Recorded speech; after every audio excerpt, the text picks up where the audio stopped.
All right, so this is going to be episode 3 of my Becoming a Billionaire series. I know I made a video yesterday talking about the sales conference, but I wanted to dedicate this video to a few extra things that I wanted to put out there, not just to myself, but maybe to anybody that's watching this in the future that wants to be inspired.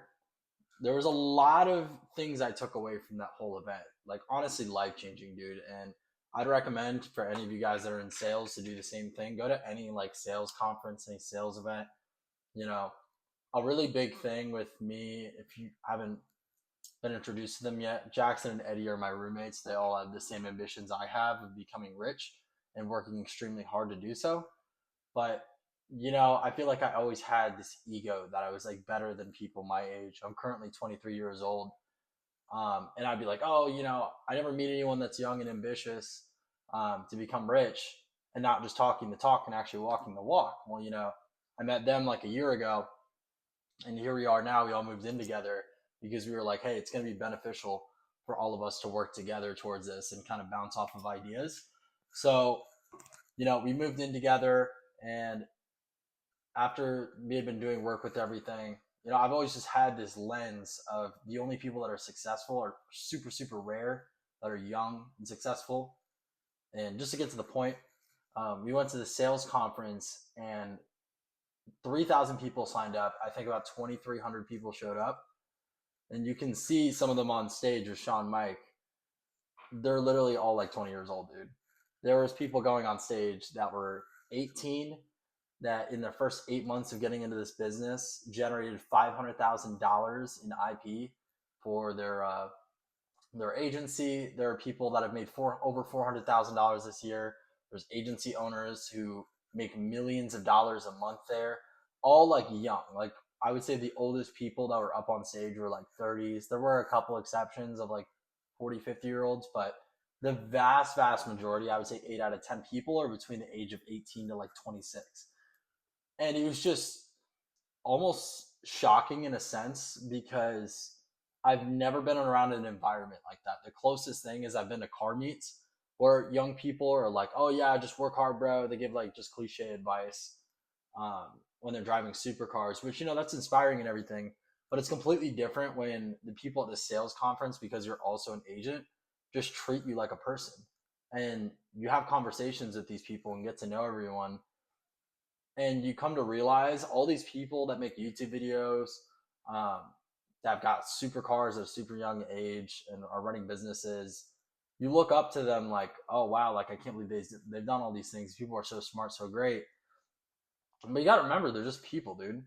That was the biggest thing I feel like I took away is all these people in our agency that are making all this money. They're doing 40, 50, 60, 70,000. Some people at the conference were doing like $200,000 months. They're just people that work extremely, extremely hard and breathe this. Like they want it as bad as breathing. I'm sure you guys have heard that before. Um, and it's such a crazy thing, dude. Like coming back from that and realizing, I mean, I have this series labeled as Becoming a Billionaire, and I'm gonna just be real, dude. Like I went to this conference, talked to these people. We did the lock-in where we were dialing for like probably 10, 12 hours. And I looked at it and I was like, damn, man, I'm not putting anywhere near the amount of work that I should be into this. I feel like I talk the talk more than I walk the walk. Yes, I do work and yes, I dial, but there's definitely been days where I'll dial for like 2, 3 hours and be like, oh, I did good enough, or I'll get discouraged. And in my head, I'll make an excuse of being productive by, either working on YouTube, um, working on objection handlers or like other things while it's dialing time, which is the most important thing for me to get reps into. Um, and if I went up to anyone at that convention and told them what my goal was, that hey, I want to be a billionaire, I wouldn't blame them for laughing at me. You know, all these people are super successful, and one of the big things I was thinking about at this event is, dude, there's 2,000 people here that are in their 20s, and they all outwork me.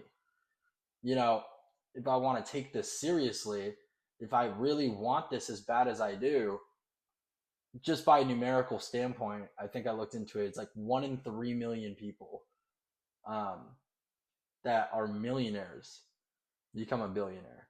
So, in that room of 3,000 people, I would assume there's like probably three or 400 people there that are millionaires. So out of those three or 400 people, you've got 2.9 million more people, and then the other, like, whatever, big number, that I've got to beat. All those people that are in that position that I've got to outwork, I've got to beat, I've got to solve some kind of problem that provides enough value to the market to provide me enough capital. Um, so it was just a really humbling thing, and it's made me realize, for this kind of journey to get where I want to get to, I have to outwork everybody I know to get that to that place. Um, right now, my main focus is, building an agency, um, producing 40, 50K a month, which I'm a firm believer I will be doing that in the next 1 to 2 months. Um, look back on this video, see if it's the case. But I honestly believe next 2 months, $40,000, $50,000 a month. I'm gonna work. Something they mentioned that was really good there was a lot of people track their dials, like how many phone calls they make in a day.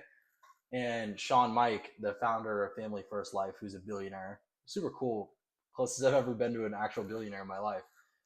He mentioned something along the lines of like, why are you tracking your dials? Your work ethic is what matters. So in a sense of like, don't track your dials, track, how early can I dial? Okay, I can dial at 8:30. Okay, start dialing at 8:30, and then if you can dial until you can't anymore, so dial till 7:30. So 8:30 to 7:30 is dialing, and then you look outside those times of, what can I do outside of this? I can work on objections. I can work on social media marketing to build my agency. Um, I can listen to people on the phone and take notes of things that I get value from, and I can apply it to what I say to people on the phone. Work on my tonality. But that 8:30 to 7:30 p.m. time is just dial, strictly dial. Another big thing they talked about, which I mentioned in my other video, is lead flow. The last 2-3 months, we have been, or at least let me not say we, I have been out of season. I'm a fine dining server right now, so I haven't been getting scheduled a lot of shifts. And I always made this excuse of like, oh, well, 3 to 4 days a week is all I can do anyways, because I need time throughout the week to dial. Like 8:30 to 7:30, I just want to dial all day. Didn't even matter because I wasn't realistically dialing all day. I didn't need that time. And then one of the biggest issues I had was lead flow, which, if you're not aware, for anyone outside the business, in life insurance, you buy leads, you dial up those leads, and you have a set amount that you're supposed to work with a week. It's a numbers game. You could get 300 leads. You want to try to sell like 1 to 2 people in there, like try to find the gold in the mine. And I don't have the money to work with that. And I would look at it as like, oh, well, I can't do this and I can't do that because I don't have money. And, something stuck with me where I was told by my mentor, it's like, hey, sometimes you got to get creative. Like, a lot of people come into this business without money. You may be in the same situation where you're going into a business and you need startup capital, like however much it may be. You got to find a way to figure it out, whether it's starting a side hustle, getting a second job, slaving away, being like, hey, man, like, hear me out. I need $2,000. Work me like 50 hours a week, 60 hours a week, 70 hours a week, like however much you can. If they can only work you a certain amount of time a week, take the rest of the time that you're not working, get another job, and be like, hey, work me the rest of this time. Just work like an absolute dog. I mean, it's not going to kill you if you want this bad enough. You should be working like that on the business anyways. And I heard that, and they were saying like other things like sell stuff, which actually I want to show you guys this. So we got home. I started grabbing a bunch of stuff around the house. I'll give a little house tour in a second anyways. I started grabbing stuff around the house to sell for leads, so we can start having some lead flow. So I got a HomePod that we play for music. I could probably get 50, 100 bucks on this. And then I have a Nintendo Switch with a controller. I have this fucking nice ass, it's not turning on now, but I have this nice ass controller that I've never used. Is it probably worth like 50, 60 bucks, the Nintendo Switch controller. These Gobi light bulbs, and then this necklace my old mentor in the trading space got me. That's worth like $1,000. So that's free leads. That's all I'm saying. And then I also got I got these Louis Vuitton shoes that were gifted to me. I've only worn them a few times. I'm also gonna sell those for leads. My old mentor watches this, which I don't think he even watches this channel. Sorry, but I got to do what I got to do. Little house tour too, by the way. We got the front door here, goes into the kitchen, and then you come down here. This is Jackson's office, and then the Jackson office. He's got his whole space over here. I'll just show you the downstairs. Actually, I can show you everything. And then this is the living room.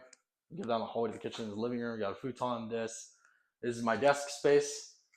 We got our weekly board where we go over everything. TV right here, and then go upstairs. This is so weird. I'm using a tripod and trying to get used to it. Okay, so you come up here, the left and right. Right side is Eddie's room. You can see his office over there. Jackson's room's over here. Not gonna film the rooms because I don't know how they feel about that. We got a bathroom over there. This is my room. It's pretty messy, but you know, I'm just gonna be real on this channel. My room's messy, so fucking be it. You know, I feel like a lot of people out there have messy rooms. I'll work on it. Probably not. You come in here. I got my bookshelf with a bunch of my books. These books out here, I have a lot of like self-improvement stuff. Like Can't Hurt Me, Habits of Highly Effective People. I look up to Iman Gadzhi a lot, who preaches about reading a book a week, and I've been pretty complacent on it. So what I'm gonna do is I have these books here. I'm gonna try to get like 20 pages done a night, if that's reasonable, because I was doing a 75 hard challenge and I was pretty consistent with that with like 10 pages. And I have a notebook with highlighters, so I'm just gonna highlight and go through things that I take away from it that are valuable to me, and just do that consistently.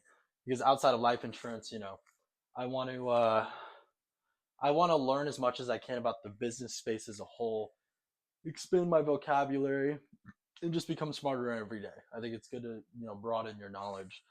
I got my hack rack here. There's a sales conference we went to. It was Ignite. It's freaking awesome. Tiger right here on the wall for my agency, and then got a Ferrari logo, my favorite brand. Iman Gadzhi things on the wall that stuck with me. Just put one foot forward in front of the other. And then, as always, I'm watching from afar and I'm rooting for you. I have this whiteboard here, messy bed. Hear me out. My strategy is like, why waste my time folding my clothes and putting them away when I can take all my clean clothes and throw them on the side of the bed and then just pull them out? I mean, it's quicker. And then I just throw them in the dirty laundry hamper, rinse and repeat. I got my piano here. I play a little piano. I dabble. And then I've got my bust of Jesus right there because I'm Christian. And that's pretty much it. I thought it would just be cool to do a little room tour. Hopefully I can remember what I was talking about. Oh. All right, so yeah, things that I learned. We're at the sales conference, and the biggest thing like I had taken away, like I said, is I just had a moment where it hit me, and I was like, dude, I'm not doing enough towards this. People aren't going to take me seriously when I say that I want to become extremely, extremely successful to like the pinnacle degree if I'm not showing the work ethic for it. The person in the room that's got the ambition to become a billionaire should be the hardest worker in the room, no matter how many people are in the room. Oh yeah, and then that reminds me of what I was talking about. Um, yeah, so this kind of shifted my whole mindset on everything. Is I feel like I've been looking at this like a job, that I just show up to and do, and I need to look at this as like this is my future, bro. There's so much money potential in this business that all I have to do, if I really think about it, is just show up, call people every day, learn from my mistakes. And there's been plenty of examples where I know people aren't special, where they come in 1-2 months, they make like 30, 40, $50,000. And the reason that hasn't been me, I've been taking this seriously for about like a month, I'd say a month and a half now. I think the reason I don't feel like I'm as close to that point as I should be is I should be putting way more time into this. Something that all these people told me that were successful that quickly is they wanted it so badly that they just did nothing else except this. They sacrificed so much. A lot of them sacrificed relationships or the well-being of their relationships to pursue this and only this. So yeah, I feel like there's not room for anything else in my life besides this. I know this is a bit of a ramble, but yeah, I would say that those things on the counter, like I said, I'm selling to buy leads to get lead flow. Um, at my job, I picked up to work towards this problem. I picked up a bunch of shifts. Um, I think I had 3 originally this week, and now I have like 7 to 9. I don't remember the exact amount. It's somewhere between 7 and 9. Um, so that way I'm working a lot more. And then I applied to work at Home Depot and some government job. And tomorrow, before I go to work or whenever like I get time, like actually get time, I'm gonna drive around and just apply to a bunch of places because I don't feel like I should sit there and wait for an answer from Home Depot. Um, I just want to get something in my hands as quickly as possible. So my plan, kind of right now financially, is dial who I have and run those leads dry and dial them over and over and over and over and over again, and then uh, generate income. So, to do that, I'm picking up more shifts. I'm working on getting a second job. I'm selling what I have that I don't really need. Because at the end of the day, stuff is just stuff. I want to make sacrifices when they're necessary to get me to where I want to be. And I can always buy that stuff back. Like, none of that sentimental. I mean, it's shoes, the Switch, a home pod. I don't need that stuff. I mean, even this light that I have on my wall, I'm looking at selling as well, um, just towards lead flow. So I've taken that advice to heart of being creative, and I advise you guys to do the same thing. If you're kind of in a situation where you're struggling, me and Eddie, when we are in that trading course kind of thing, did the same. Did the same thing where we were. It was a little different because it was a little more scammy, but we were always struggling for money, and we were just pouring like every penny we had into it. We found a way. They'd be like, "Hey, we need $2,000 for this." We'd be like, "Okay, we'll find a way." We're work like crazy. I would just pick up every shift I can to have enough money. We would combine our money through like Cash App and then pay it through over and over and over again. It's like this isn't any different, dude. Actually, this is different in a sense that I've made money on this. Eddie's made money on this, and we just went to a sales conference where there's people younger than me. Um, and as young as Eddie, who's 18, about to turn 19, which is awesome. Um, Happy birthday to him, man. And, they're making 40, 50, 60, 70, $80,000 a month. And it's like, dude, this is so real. Like, there's thousands of people here doing this. I can do it too. Like, I'm not different from the amount of people here that have been able to pull this off. So, um, yeah, there's going to be a lot of changes coming towards me in the future. Um, there's the work stuff, which is coming up with income to buy lead flow, um, working a lot harder on the business. Realistically, if I'm not working constantly and I get to the point of lead flow, 80 100 hours a week. Like, if I'm not doing anything besides this, if I don't have work or something that pulls me away, like, I'm just going to sit and do this all day because that's what needs to be done for me to get to the point I want to get to. I look at these agency owners that are pulling in like 50, 60, $80 million in IP for the year. There's some that are doing $200 million in IP for the year.